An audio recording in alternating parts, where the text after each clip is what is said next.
Wabarakatuh. Salam sejahtera buat kita semuanya. Om Swastiastu, Namo Buddhaya, salam kebajikan. Sebelumnya marilah kita petikan salam perjuangan kita. Merdeka! Terima kasih rekan-rekan media yang sudah hadir pada malam hari ini.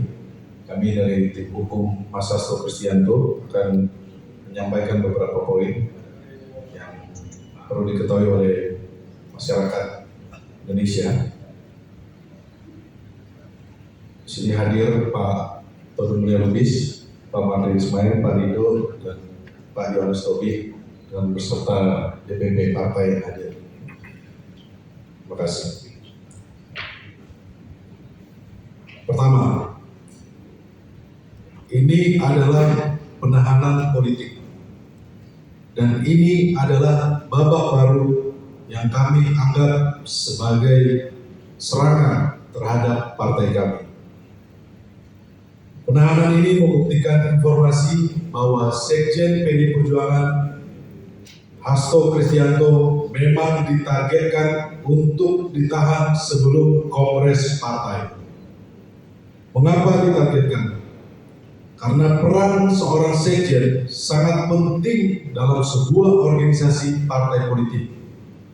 Penahanan ini adalah salah satu bagian dari operasi politik mengaut-aut partai. Tidak ada urgensi untuk melakukan penahanan.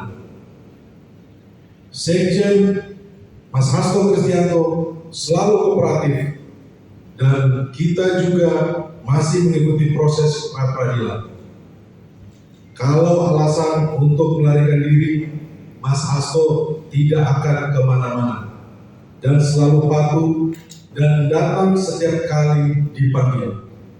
Sebagai sekjen partai, beliau juga sedang sibuk mengerjakan banyak agenda partai, termasuk menyiapkan kongres, jadi tidak mungkin akan lari. Terkait tindakan hukum yang dilakukan penyidik KPK dengan melakukan penahanan, kami menilai seperti yang sudah diketahui bersama, saat ini kami masih dalam proses pra-peradilan, dan dalam proses itu tersangka tidak boleh ditahan tanpa melalui hakim pra-peradilan. Penyidik KPK tidak memindahkan proses pra-peradilan kendati Pengadilan Negeri Jakarta Selatan telah menjadwalkan persidangan, bahkan telah menentukan hakim yang akan mengadili perkara ini. Sesuai ketentuan pasal 82 Undang-Undang Nomor 8 Tahun 1981 tentang Hukum Acara Pidana menyatakan bahwa jika dalam proses pra-peradilan hakim pra-peradilan memutuskan bahwa penahanan tersangka tidak sah, maka tersangka harus dibebaskan. Jadi dalam proses pra-peradilan, tersangka tidak boleh ditahan tanpa izin dari hakim pra-peradilan. Dan jika hakim pra-peradilan memutuskan bahwa penahanan tersangka tidak sah, maka tersangka harus dibebaskan. Catatan politisasi hukum.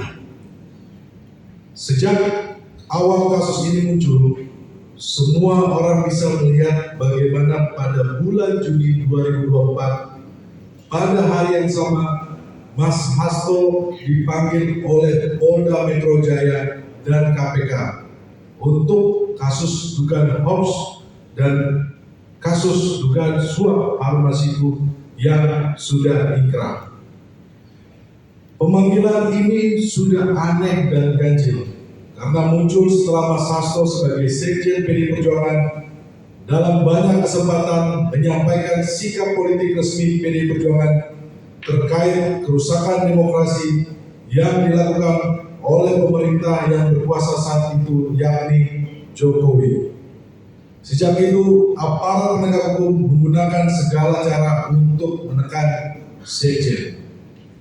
Babak berikutnya adalah sehari setelah dilantik, Komisioner KPK yang baru langsung menargetkan Mas Hasto dan langsung menjadikannya sebagai tersangka. Pertanyaannya